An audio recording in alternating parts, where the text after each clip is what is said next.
Alright, hello everyone. So I've made some changes and I wanted to talk about them. I've actually wasted quite a few hours, as you may be capable of seeing here, trying to figure out some problems and ended up actually fixing quite a lot of the code. But first, let's showcase the thing I wanted to show for this video. And the main thing I wanted to show for this video was basically the whole stuff about interactable objects and spawning items and stuff like that, right? So, well, first of all, let's come down here. We can see that we've got now an item which is floating right in there, which is a magic book. We can pick it up and it gives us the teleport magic, right? So basically I have our system to spawn items. It wasn't even that hard. I mean, that was already implemented. Basically, it's just a locator, right? And you add a spawn magic command in the XML file. But it's relevant, the magic, right? Why it's here. We will talk about that in a while because the teleportation system is related to the nav mesh system, and I want to showcase something. So the next thing I want to show is this thing right here, which, as you can see, it's an interactable object. Yes, that's right. I can interact with this thing, and if we're far away and we start pressing this, our character is going to walk toward the object, and just like in the game, it will walk on the walls and stuff, but it will eventually reach the object. And this one, if we interact with it, it only works once. It disables the interactable object and it plays those particles, which are the ones used by the checkpoints. Checkpoints, I haven't managed to get them to work yet because I'm running them up through the challenges menu, so I guess that there's some setup that doesn't really work yet. It just makes launching the checkpoint commands makes the game crash, so we need to figure that one out. So yeah, we have interactable objects, and one thing I wanted to show, let's just go ahead and quit 1 minute and put in here the XML file. I'm going to open it up on screen. Let me minimize some stuff from Blender and come here. Okay, so the interactable object, let's see where it is. I'm trying to remember where it was located. Right, so it's in here. We've got this on interact tag with a bunch of stuff. There's lots of requirements to get these things to work. It's pretty annoying, but once you get them, it works, right? Well, kind of. You can see that the whole checkpoint command fails and it just crashes, so it's commented out and completely disabled. But yeah, basically we have this. We had to have bunch of locators and triggers for this. So we need to have an interactable, interact with a locator of type CP activate is just the name that I gave to it, which would be CP for checkpoint, don't think that. Type activate, and the anim highlight is an animated level part, which is the name of the bone that corresponds to the root of the animated level part that contains the checkpoint mesh, right? And it contains a bunch of commands when you interact. These are the commands that launch when you interact with the object, right? And this means that it's basically the same as a trigger. You have the stuff you put inside of the then block in a trigger is basically the same kind of stuff you can put in here, as far as I know. But we still have another command, which is execute trigger, which I put this command in here, which is useless because the start effect is already in here, so it doesn't really look any different from not being there. It's just because I think that you cannot have an empty then block, otherwise it crashes, so it's just there to fill anything in there to make it work. This execute trigger right here is copy pasted from another map, right? The thing is that the trigger in here actually spawns the ferry, but I couldn't get it to work, so I changed it for that. We'll figure it out over time when we actually start making maps and shit, but yeah, this is the most we can do for now. And this command is very interesting.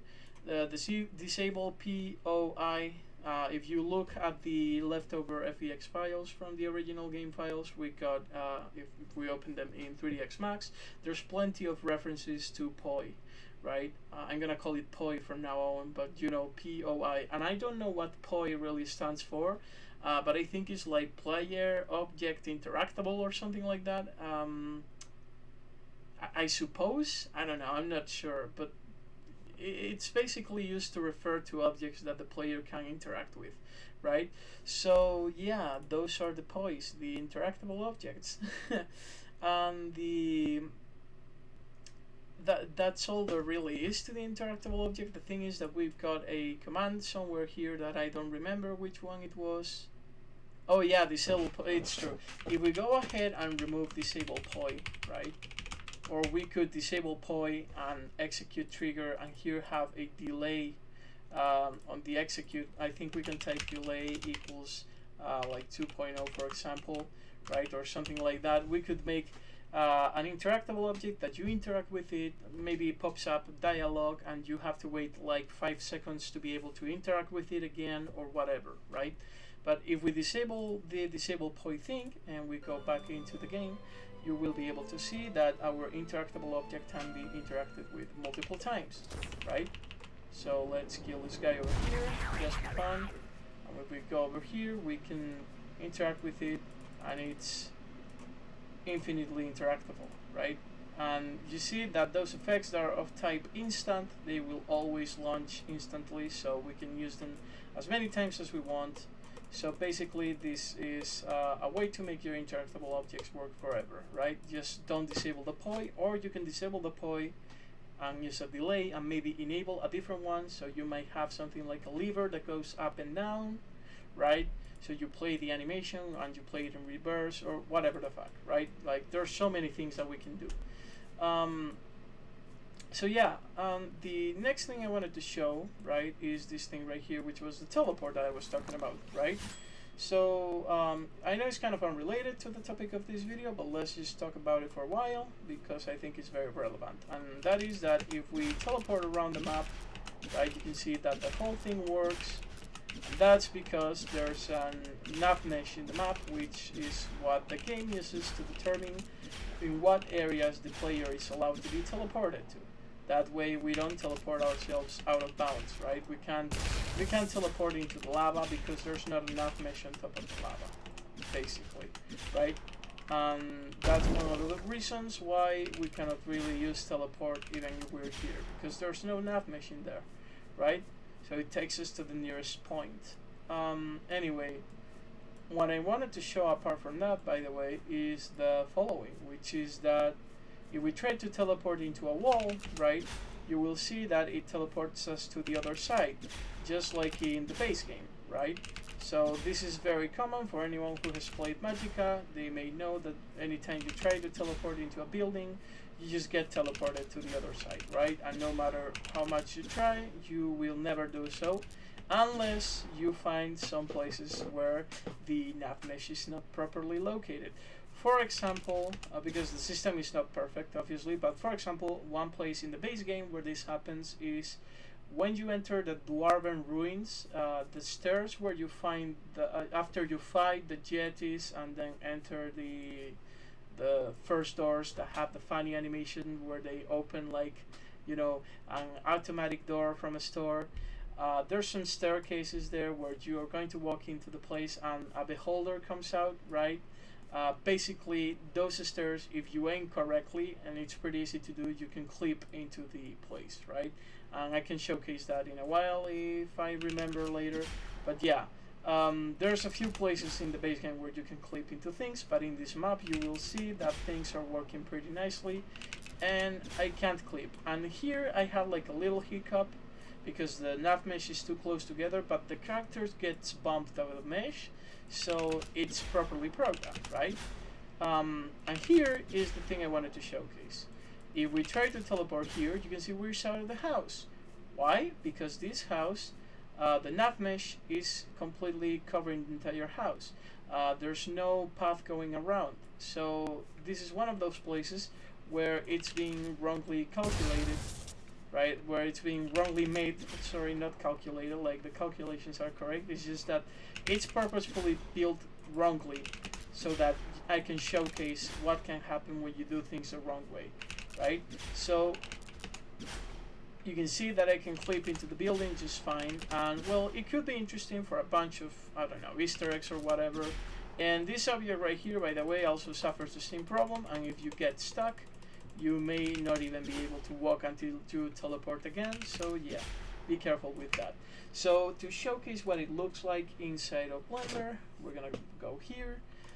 This is our nav mesh, and as you can see, the nav mesh, as I explained in a previous video, multiple videos actually, has to go around the edges of the walkable space, right? So as you can see, we can pretty much go around all of these spaces. We got the edges calculated in here, right?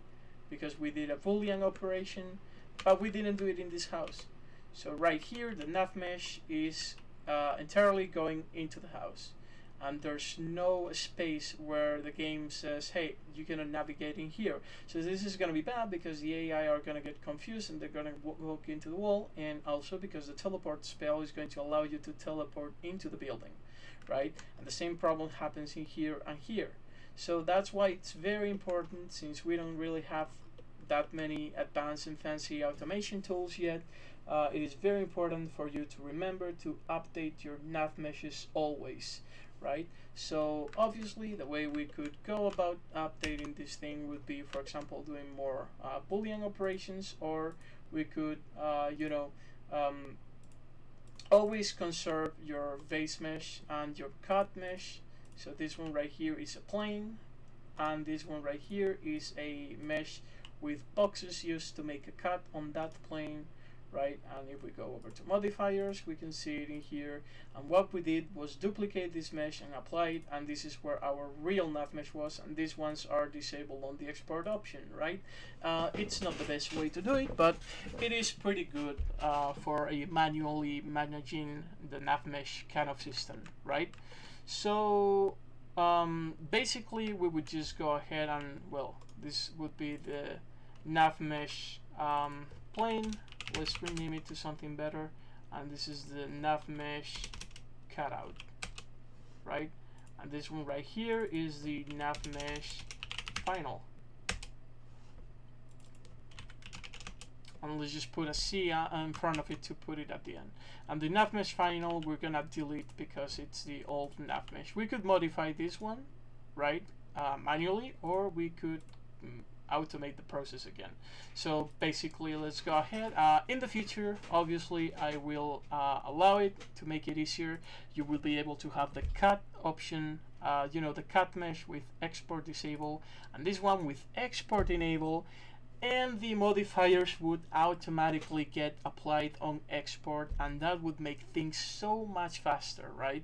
But right now you need to do a manual cleanup because I haven't implemented anything, any of that stuff yet. But yeah, it has to come because I love modifiers, and I'm pretty sure everyone loves modifiers in here, so not having them would be a pain in the fucking ass to deal with. So yeah, anyway, the fix for this problem is very simple. It's basically just that, right? Like we already fixed the problem. That's it. Literally just add these boxes in here to make a cut on the ground to indicate that the nav mesh won't be able to generate in there, right? And well, this space is obviously something you should strive to never do in an actual map, because it's such a small space that it's going to be impossible for the AI to go through, because for the player it's from here to here and it's pretty big, but you need to give a lot of breathing room for the AI to never get stuck with the nav mesh, and that's where the problems can begin. So yeah, that's not good, but whatever. So we apply the modifier, we can make this invisible, we can delete this object, and we can enable export, and we finally have our nav mesh in here. And this is the new nav mesh, and we have fixed the problem, and we can triangulate it if we want, or whatever, right? Well, obviously it's not going to be perfect. We're going to have a bunch of problems to clean up by hand, or you can just leave them there. most of the time they don't really affect negatively the AI. But now that this thing is right here and we have regenerated this new nav mesh, we can go ahead and export the map and it should be fine. And it would no longer allow us to teleport into the building, right? So yeah, those are all the things I wanted to mention. Now we could talk about something else pretty important, which is the fact that if you realize, well, I haven't really made anything that you can see relevant in level, but we've got this locator right here named what the fuck 2, and in here we got a locator named what the fuck 1. Okay, so why do these locators exist? Well, the point of these locators was for me to hunt down a bug in my program, and now I found it and I have fixed it, and the system finally literally allows us to have fully hierarchy free scenes. That means that this whole stuff where I put some root objects and put my objects inside of them, that's no longer necessary. You can put your objects wherever you want, like literally within the scene collection or anywhere in the world. You can put it just anywhere, right? You can just put your objects in any place that you want without actually caring about their parent hierarchy, unless they are animated level parts, which is the, you know, obviously the only type of object that really cares about the hierarchy, right? And it's pretty loosely defined as it is, so yeah. And the way we can prove that it works is by seeing this in right here. If we go over to the translated coordinates, before we would get the wrong coordinate system because we were translating the coordinates wrong. And as you can see, that both what the fuck 1 and what the fuck 2 are located in the exact same place. So if we search for what the fuck number 1, it should be -13, 1, -3, and the other one is exactly the same thing. There's some variation, small amount of variation in some of the decimals due to some rounding errors, you know, but like both of them are literally this exact same position. You can see that this one right here, 7.5 blah blah blah, e minus 0.8. Basically this is like 0.000, you know, rounding errors of using floating point operations, right? So that's a problem of the IEEE standard, but whatever, right? I mean, not saying that IEEE is bad. Obviously, I'm just pointing out that floating point values have rounding errors. So there's a few differences, but those differences are negligible because this is coming from the fact that Python uses double precision, right? And the rounding error also exists in single precision, obviously, but when you actually read this value with the whole JSON serializer in C# and translate it to a float, they actually will correct the value and become into the same value, which will be 0.00, right? Because it doesn't have this level of precision, right? And if it does have that level of precision, actually, I'm not so sure. I'm now looking at the numbers and they don't seem to be that long. I think it's actually working with 32-bit floats, not 64. So I may have said something that is wrong, actually. But it doesn't matter because the difference is like 0.0000. It's so tiny, it's so small that it doesn't really matter. And basically every single game engine out there has this problem, right? So for us, the locations of the final objects are literally just the same. And don't worry, this margin of error also exists within the original Magicka files because obviously they also use automated tools and they also generated information with a tiny amount of margin of error. So there's nothing to worry about. And that's pretty cool because now we have this whole information set up in a way that it finally works correctly and we can have scenes that don't really care about the hierarchy, and that's pretty nice because it removes all of the error-prone part of accidentally putting an object into the scene and not parenting it to the correct object, and things would suddenly break, not export, and whatever, right? And the final thing I wanted to mention is the changes made to the code, which I wanted to talk about a little bit. Basically locators, using how in game, if we restart this, right, the magic book, it's right here and it's looking upward, right? That's because the object has a rotation of 0, 0, 0. It's not rotated right now, okay? And that's what we intended. And that's how it is intended to look like in Magicka, right? Objects that are placed on the scene that have no rotation uh, obviously are gonna look like their default pose with no rotation, but I was referring specifically to magic books. They look like that when they have no rotation, right? They are laid up, down like that, looking upward, completely aligned with the world axis, right? Um, well, the book would spawn standing up when using the old system, because the old system didn't account for the fact that locators are point data, and that means that the transfer matrix that we are using from the objects, right, contains the rotation itself. So what the exporter does is it picks all of the objects that it finds at the root, right, and it rotates them like this. And once they are rotated, we can get the final location of these objects. So we can go ahead, for example, and well, from this point of view, we could move the cursor to selected and view that the final position of this object right here would be this one right here, right? Which, as you can see, has a small amount of deviation from the actual exported value, which I still have to fully figure out where it comes from, but it's probably from one of the root objects deviating everything by a few units, right? But anyway, the point is that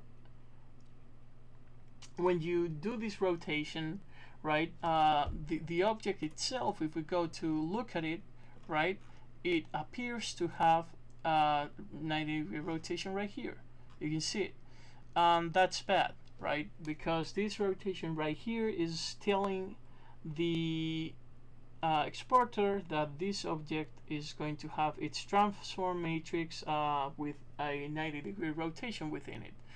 And that's not what we want, obviously, because the exported object, if you think about it relative to the map, because this is what the coordinate system in Magicka would look like. If we look at it like this would be a straight, and this would be no rotation at all, right? Yet internally it is a minus 90-degree rotation, and that's going to give the wrong result, right? Obviously we don't care about it. If we manually rotate all of our locators when we place them, if we care about rotation, right, by 90 degrees in the positive direction, right, it would compensate the problem.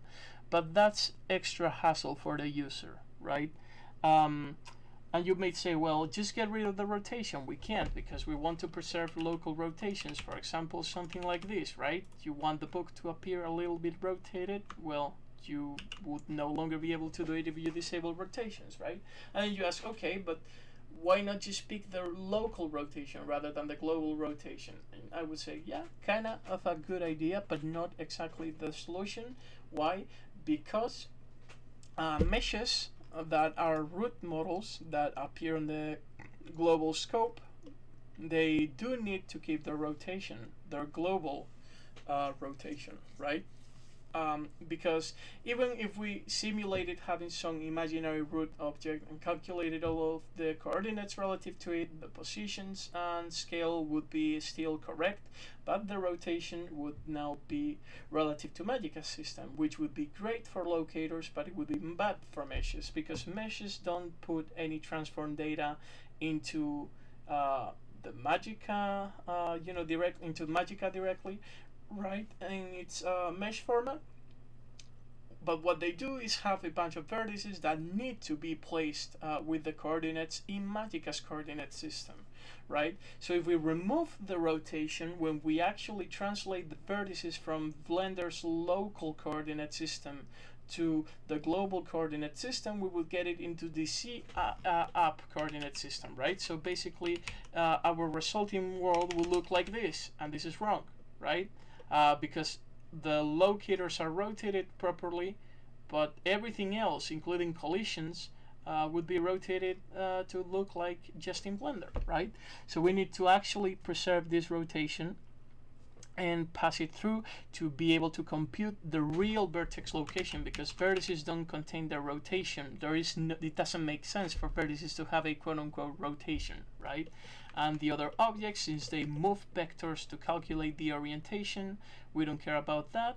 And triggers, they actually suffer the same problem as the locators, but I didn't fix it for triggers because back in the day when I first programmed them, the solution that I came up with, because I wasn't sure what was going on, was actually swapping the dimensions of the scale, right? So rather than taking the x for the x, the y for the y, and the c for the c, I swapped them out until I got them working properly, and I'm not even gonna touch that shit because it doesn't matter. Right? What matters for a trigger is that the area collides where you placed it, and the orientation of the trigger is never used in any way, shape, or form, because the locators are the ones that are used for that sort of orientation-based computations in Magicka's code. So locators are the only thing I wanted to fix, right? So I made an exception, which is in the rotate scene code, where we pick all of the root objects and locator objects. So we get all of the objects, we iterate over them. If the parent is known, we have a root object.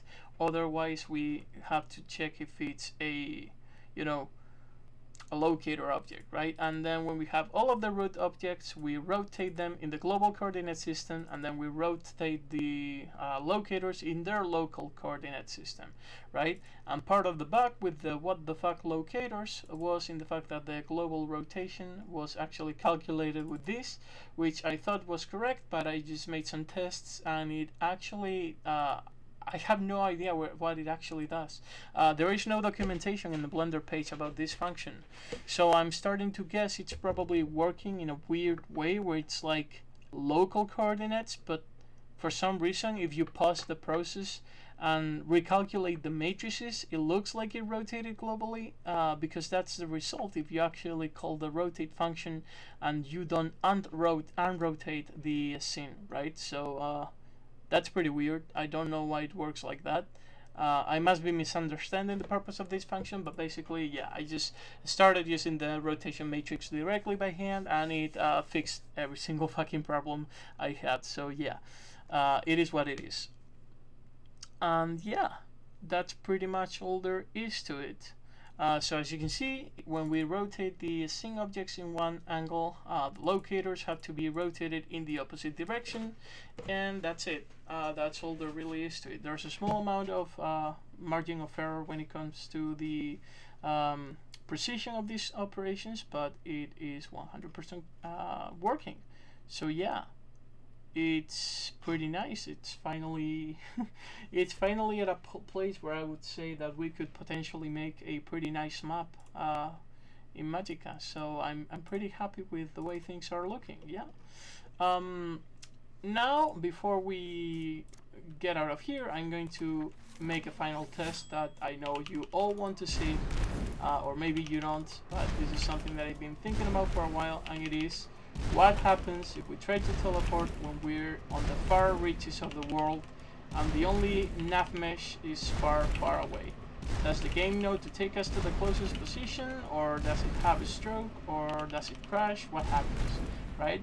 And I haven't tested it yet, so we're going to figure it out now for science. And the reason why it's important to figure it out is because if it crashes, then obviously you're gonna have to be careful when designing your maps.